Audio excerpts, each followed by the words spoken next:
జై శ్రీమన్నారాయణ. హాయ్ అందరికి నమస్తే, welcome to SN Lakshman talks.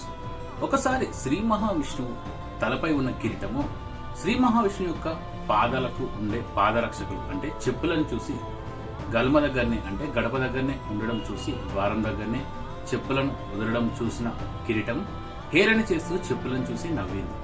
ఇది గమనించిన శ్రీ మహావిష్ణువు ఏం చేశాడంటే చెప్పుల దగ్గరికి వెళ్లి అవి బాధపడడం చూసి చెప్పులకు ఇలా వరాన్ని ఇస్తాడు.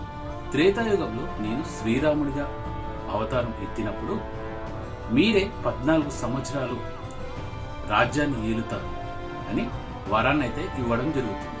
ఆ విధంగా త్రేతాయుగంలో శ్రీరాముడు 14 సంవత్సరాలు వనవాసంకి వెళ్ళినప్పుడు భరతుడు, శ్రీరాముడి యొక్క సోదరుడైన భరతుడు రాజ్యాన్ని పాలించడానికి శ్రీరాముడి యొక్క పాదరక్షకులు అంటే చెప్పులను తీసుకుని వెళ్లి సింహాసనంపై పెట్టి పూజ చేసి సింహాసనంపై చెప్పులను పెట్టి అప్పుడు ఆ చెప్పులను నమస్కరించుకొని అప్పుడు ఆ భరతుడు తలపై ఉన్న కిరీటము అప్పుడు ఆ చెప్పులను చూసి సిగ్గుపడుతుంది.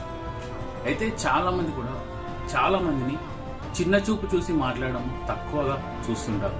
కానీ ఎవరు ఇలాంటి పరిస్థితిలో ఎలా ఎదుగుతారు, ఇలాంటి పరిస్థితిలో ఎప్పుడు ఏం జరుగుతుందో అనేది ఎవరు చెప్పలేరు. దాన్ని నిర్ణయించేది కాలమే.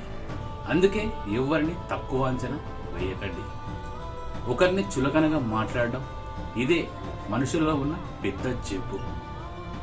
జై శ్రీమన్నారాయణ. Thank you. వీడియో వస్తే ఒక లైక్ చేసి, షేర్ చేసి, కామెంట్ చేసి, సబ్స్క్రైబ్ చేయండి. జై శ్రీమన్నారాయణ.